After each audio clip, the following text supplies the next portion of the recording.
Hello friends, in this video I will show you how to fix Windows 11 black screen while gaming.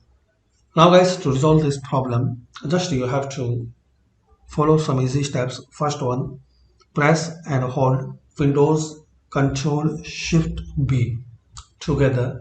Windows Control Shift B, press these all keys together. So by this you can refresh GPU. Then click on start. Now type here edit power plan.